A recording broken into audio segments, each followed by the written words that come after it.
I should be writing number 395 for the week of March 26th. But I should be writing. I should be working on my craft. I should be writing. I should be submitting my next draft. But I'm sitting home watching Doctor Who. Hi there, welcome to I Should Be Writing, the podcast for wannabe fiction writers. I'm your host, Mur Lafferty. And it's funny, I'm recording this directly after last week's, because I knew what I was going to record about, and I had time. And of course, after I recorded last week's, I took a break and then procrastinated starting to record this. So, as I said last week, my new epiphany about procrastination still needs some work. Or rather, the epiphany is still there, but the actual going through with it needs work. But it has been forever since I've done a feedback show, and I think it's because the feedback comes in kind of at a trickle, and I want to wait till I have a good number before I do a show, and then suddenly I realize I haven't answered questions since July, so I apologize. Actually, while I'm pulling up these emails, I want to ask you a question. What do you think I should do for episode 400? I realize that's coming up very shortly, if I maintain my weekly posting, which I hope to do. It's going to come up in 5 weeks. What should I do for episode 400? I don't know. Should I try to get somebody famous on? Should I do a retrospective? Should I look up what retrospective actually means? Because I'm not entirely sure. I think it means looking back on work you've done before, but I'm not sure. My vocabulary's good. Back in July, Brendan asked, I've recently finished the final draft of a novel I've been working on for a long time. I realize I've made 2 fatal mistakes. It doesn't have a satisfying ending, and I have 2 protagonists that never intersect, and I don't plan on them intersecting until the second book. I know now that selling this would be nigh impossible. I understand that I need to resist the urge to spend 1,000 years rewriting it, but a part of me still wants to spend months querying, to test the waters. Is that a silly waste of time? Well, number 1, I don't know what you've been doing since July. Since you've gone ahead without my advice, I hope. Number 2, I'm reminded of The Good Place, where one character's trying to figure out how to interact with another one, and he says, should I be nice to her? Should I throw her jewelry in the toilet? And the other one says, that's the opposite of being nice. So querying and editing it for 1,000 years, you have other options. See, the great thing here is that you know what's wrong with the book. Do you know how many people have a book they can't sell and they have no idea what's wrong with it? This is huge. You are a step ahead of everybody else. So you figure out what would make the ending satisfying. Also, yes, make the protagonists intersect. You may have to take some plot points that you planned on releasing in book 2 and put them in book 1. Yes, it's hard, and it's gonna suck probably, because you have this dream of your trilogy in your head. However, as you said, you can't sell book 1 if your protagonists never intersect. Unless you're George Martin and you can wait like 5 books to make it happen, but he's got a bit of a track record, so that made it okay. When I was about to write book 2 of the Shambling Guides, I had planned on doing a Boston book. It was going to be featuring heavily the Big Dig and why it took so long to finish it. It did have something to do with a rat demon queen living underneath Boston. And I had like the emotional beats planned out, and I knew what was going to happen to lead up to book 3, and my publisher said, you know what, we're not interested in Boston, you have to choose a different city. And since the plot points I had involving Boston needed to be in Boston, I had to rethink. So I took my plans for book 3 and said, do you want a book about New Orleans? And they said, sure. So I had to figure out how to take what I wanted to do in book 3 and see if I can fit it into a book 2. And yeah, I was pissed off. But I did it. So I think you can do it. Now granted, it has been many months and you've probably made your decision and gone on ahead, and for that I respect you. And if you've trunked it, that's cool too. But I'm saying you don't have to put it away and you don't have to work on it for 1,000 years. I think you can fix this because you know what the problems are. Anonymous writes, how do you handle jealousy in a professional manner when it deals with members of your own family? I've been writing and submitting stories to a specific market. They've all been rejected. I'm learning from the experiences, but recently my partner has started submitting to the same markets as I do, and that work is getting accepted. I support them, want them to succeed, but how do I handle myself without upsetting them or being disrespectful? How can I not become discouraged in my own writing after all this time? This is where you have to remember that your career is unlike anybody else's. We get jealous all the frickin' time. I was talking to an author the other day, and she told me an assignment that she'd gotten, and my first thought was, I am so jealous, that sounds so awesome. And my husband very gently reminded me what I'm working on this year. And I'm like, oh yeah, I'm working on something pretty cool, so I should probably focus on that. Now granted, that's easy, because he's telling me to stop being jealous of somebody else and focus on the thing that I had that was cool. But you have the other problem, which is somebody else has something awesome and you don't. So you really have to focus on the two careers separately. When you're talking about your partner's career, don't bring up your own failures. Talk about your partner's career in the terms of their career. When you're talking about your career, don't compare it to your partner's. Don't be like, I wish it was more like you. I wish the editor would respond to me more like you. It's very difficult when you're both doing the same thing to keep it separate, but just remember who you're talking about when you talk. You have every right to be frustrated and discouraged. That is how writers are when we're rejected. It is 100% natural. And I'm glad that you say you're happy for your partner, but the key thing here is to keep them separated. And if you worry about communicating with your partner, tell them that. Tell them, I'm going to make an effort because I'm very happy for you, but I'm still frustrated with my own career. So when we talk about you, we're talking about you, and it's great. And we're talking about my frustrations, we're talking about me. And that way you can try to keep them separated. I am giving this advice having not been in your situation with my partner. I've often wondered how people can marry other writers because of this. Also, health insurance. If I get somebody like Stephen Gould or Elizabeth Bear or Scott Lynch, those two come to mind. Stephen Gould is married to Laura Mixon. They're both writers. And Elizabeth Bear and Scott Lynch are married. So if I get them on, I will ask that question because it's not something I've dealt with personally. But, I have lots of friends who are writers. And I have lots of friends who have different levels of success than I do. And there are times when I feel bad when we're talking about their success and I put in my whatever angst I'm having about my career because I know the conversation is about them. And when we're talking about my frustrations, we usually don't touch on their success. Oh, and my biggest piece of advice that has nothing to do with what you asked for is don't quit. Don't quit because they're doing well and you're not. Your path is going to be different. Please don't quit. Vin wants to know my thoughts on self-publishing because I've mentioned in a previous episode that I had some series planned and my publisher did not want to continue with them. I don't mind self-publishing at all. I think it's great. I hybrid publish myself. I have several books available on ebook that I self-published that I originally put out in audio form several years ago, and they never sold, so I self-published it because they had a following.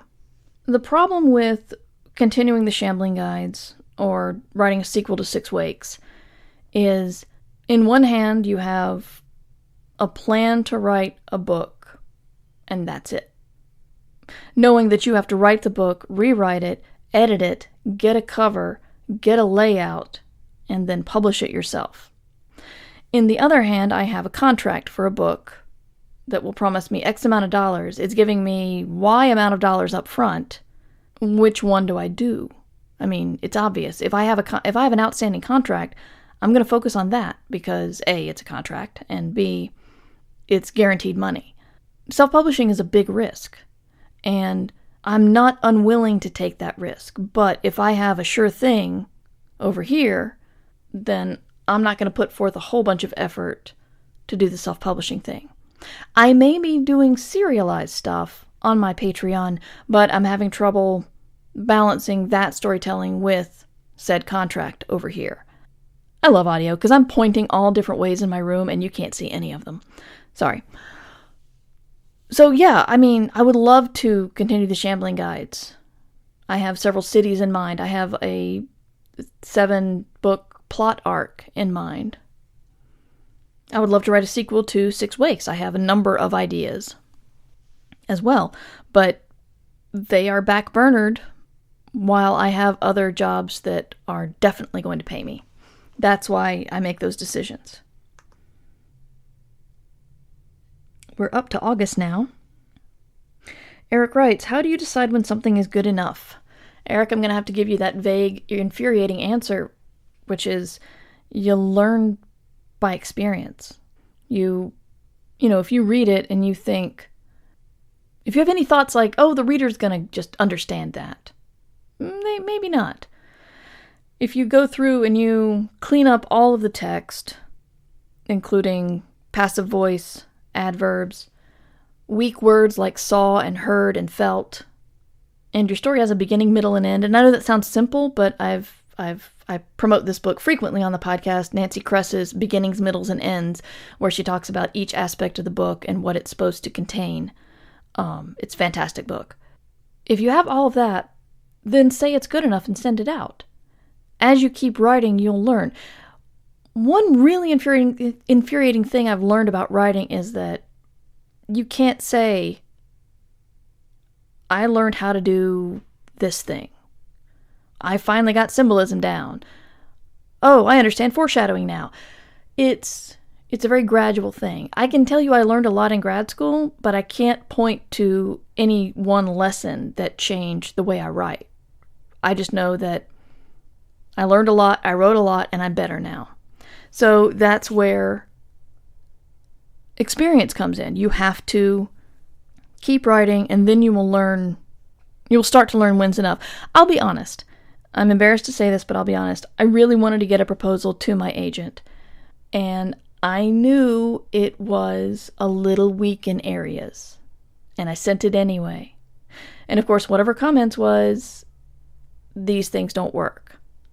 So I knew it wasn't good enough, and I sent it anyway, and now I feel stupid. But, she pointed out some other things that I didn't know, so now when I fix the stupid stuff, I can fix the other things as well.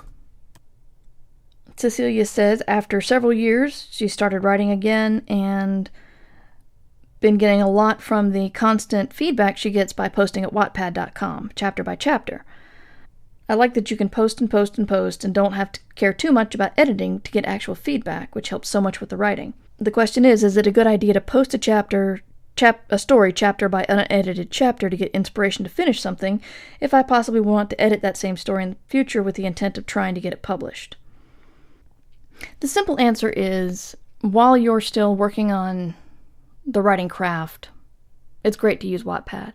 If you're worried about somebody considering the work on Wattpad published, which some people may do, I know short story editors who will consider Patreon stories as reprints instead of originals, even if it was only sent to a handful of people on Patreon.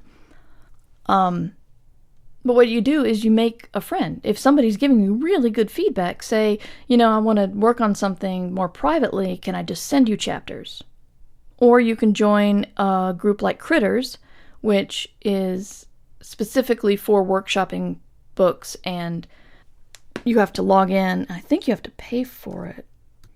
That's critters.org if you search for Critters, of course, you get the movie. So this is embarrassing. I've been suggesting Critters to people who don't write science fiction, fantasy, and horror because the online writers workshop focuses on science fiction, fantasy, and horror. And I just read that Critters focuses on those 3 genres. So if you ever went to Critters wanting to write something other than those genres and got disappointed because of me, I'm sorry.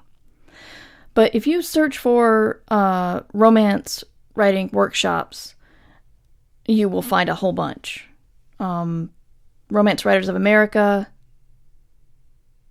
keep doing it. The writersonlineworkshops.com have a lot of courses.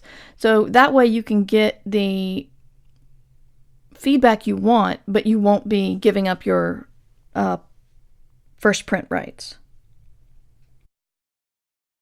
Hey, did you know that I Should Be Writing has a sponsor now? I Should Be Writing is supported by Serial Box. It's called the HBO of Reading by National Public Radio. Serial Box brings you gripping stories written by best-selling and award-winning teams of writers with new episodes every week. They're the addictive new shows you can read or listen to.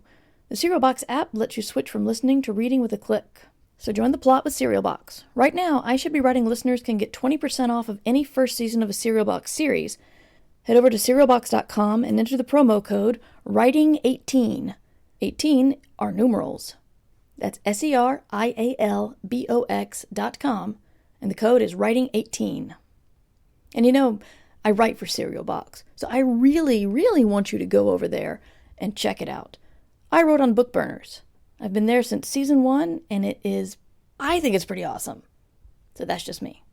But if you like YA, they've got something for you. If you like romance, they've got something for you. If you like spy, they got something for you. If you like geek girls, there's a whole bunch of stuff over there. So check it out.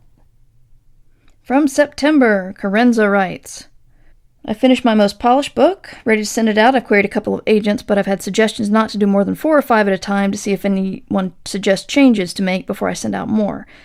It seems like it would take a lot longer to get your novel out there, but I suppose I should be patient. I guess more than anything, I'm feeling discouraged. Do you have any advice on how to be patient? Well, first, email a question to somebody and have them wait several months to answer it. So, you're welcome. Second, you're going to have to learn to wait. You're just going to. This is your first step in waiting. It sucks. Because it takes so long to write the book, and when you're finally ready to send it out you think, now things are going to start happening. But it takes forever on the agent's side. And then the agent probably wants edits. If you're signed. Sometimes the agents don't even want edits, or they suggest edits, and maybe you can submit to them again. So then you have to edit it and send it out again, and then they'll take care of it on their own time. And then they'll decide to send it out to publishers, and publishers will sit on it. And then if you get a deal, your book won't come out for about 18 months. So you are doing the absolute best thing right now, which is focusing on another project. Of course, by now you've probably finished that other project, but it's a good question, and I felt we should talk about it. Aside from the fact that you really want a lot of projects out there, if you want to make a living as a writer, a good backlist is the way to do it. Because royalties and foreign rights and little checks here and there really add up much more than the, advance you get.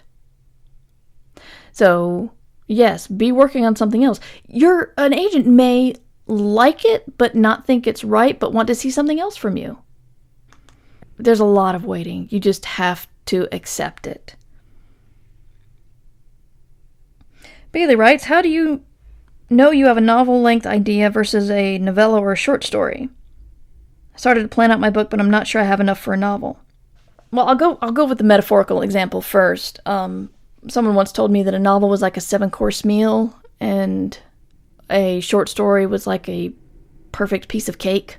You think about everything that goes into a glamorous 7-course meal. It's a lot of preparation. You have to make sure all the tastes complement each other. Everything works together.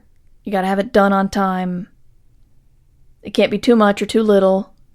And with the cake, you just have to focus on this one exquisite thing.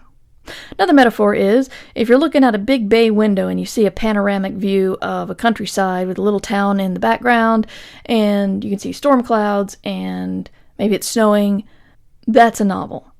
If you close the blinds, and you peek through the blinds, and you see a tree covered in snow, but you're looking at the same view, but because of your limited scope, you can only see that tree, that's a short story. Now, in a more concrete answer, there's some basic rules that go with short stories and novels, and the pros can break them. Of course they can, but as a beginner, you should not. I mean, if you're Jack London, you can do The Call of the Wild, which is mostly about a dog. But really, if you have more than 5 characters, typically you want a longer story. If you have a small number of characters, it's a shorter story. To continue the Jack London theme, that would be To Start a Fire, which is about a guy.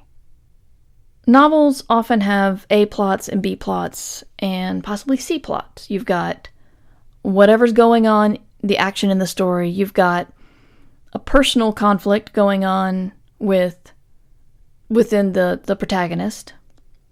Then you've got a B plot, which could be a romance, or if it's a romance, you probably have a B plot of a friendship or a family relationship, or something to do with the protagonist's career. So a novel has a lot of layers. And short stories, while they do have beginnings, middles, and ends, they don't have as many layers. There's just not room for it. So if you feel that you want your work to be a novel, but there's not enough there, figure out what other characters you could put in. Ask yourself what's happening in the characters' personal lives. You didn't say what genre it is, but oftentimes, people don't love Tyrion Lannister because he is a dwarf who's hated by his family, but is in a great position of power. They love him because he's resourceful and he's got major insecurities, but he's brilliant. And they love the fact that he was pretty much into women and wine for a very long time until he had to grow up.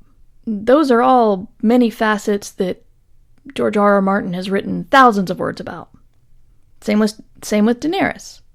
Sure, she's the Queen of the Dragons, very powerful, but she's also a teenager, and she also gets crushes, and she's also a widow, and she was also heavily abused by her brother growing up. So backstories, relationships, more characters, more conflict will flesh out your novel. Bailey also had a question about blogs. I was listening to one of your podcasts today, and you mentioned something about a published blog. What is the difference between a published and an unpublished blog, and what should I have? I am not entirely sure what you're referring to. If you're talking about published, that means that the world can see it. And if it's unpublished, it's still like in draft form on your computer. If you're talking about publishing blog, it's usually blogs that talk about publishing, such as Christine Catherine Rush or Nathan Bransford. And usually it's publishing professionals who have publishing blogs. So I'm sorry if I was confusing, but that's the only answer I can think of to give you. Hooray, we're up to October! You brought up the book From a Different Point of View, which is the Star Wars anthology I was part of. One thing I love about anthologies is I can take it in bite-sized chunks. I can read a single story or binge several in a sitting, then set it aside for a while. What are your feelings on anthologies? Are they more common or accessible than a decade or more ago? Is the form more important now than ever before? Can anthologies do things to tell stories that other forms cannot? I don't think anthologies are any different now than ever before. Anthologies have been going on for years and years and years. I have an anthology edited by Isaac Asimov and Marty Greenberg called The Science Fiction Weight Loss Diet, which has science fiction stories about weight loss. And it includes Quitters Incorporated by Stephen King and I want to say a Heinlein story that I thought was really fascinating. But that's from the 70s, obviously.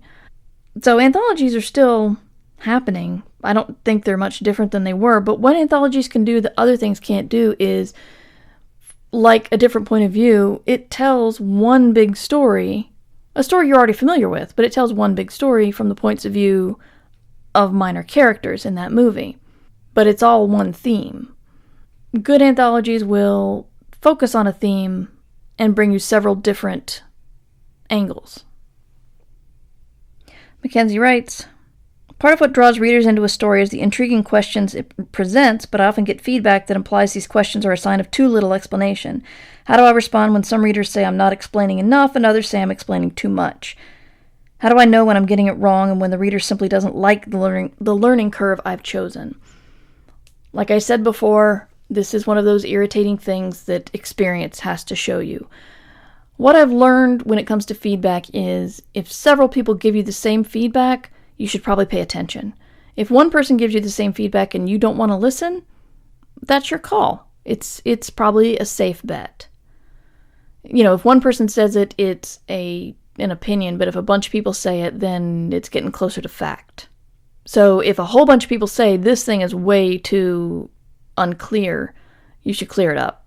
But if one person says they didn't get it, well, there are going to be people all over who don't get what you write. And same for too much explanation. If you need to make something a little bit more vague, then take your comments and see how many people have made the same ones. And that's it. Oh my gosh, I'm so sorry I sat on those for so long. If you're not put off by this episode and you want to send me feedback, you can do so at mightymur@gmail.com. Just please put ISBW in the subject line because I have 2 podcasts. My other podcast is Ditch Diggers, and we take feedback there too. If you have a question about the business of writing, you can ask Ditch Diggers. You can find out more about Ditch Diggers also at murverse.com. If you want to support the podcast and the transcriptions that I put out, you can do so at patreon.com/mightymur. Supporting the podcast will get you early posting of podcasts and transcriptions and a variety of other awesome things. And remember, you can get the book I Should Be Writing at most bookstores, and the ebook is now available. So if you like the kind of thing I do here, I do it in a book too. And that has, the print version has blank pages and a bunch of writing prompts. So thanks for putting up with me, and thanks for listening. You should be writing. Hey, one thing I forgot to say is I will be attending NorwestCon this coming weekend to attend the Philip K. Dick Award ceremonies, because my book 6 Weeks is nominated for the Philip K. Dick Award. Eee! But if you're going to be at NorwestCon, let me know.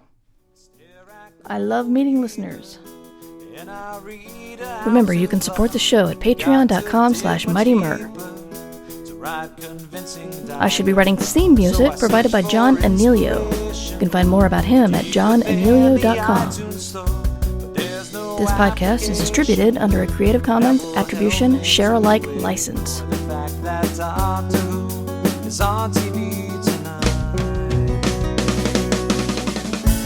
I should be writing.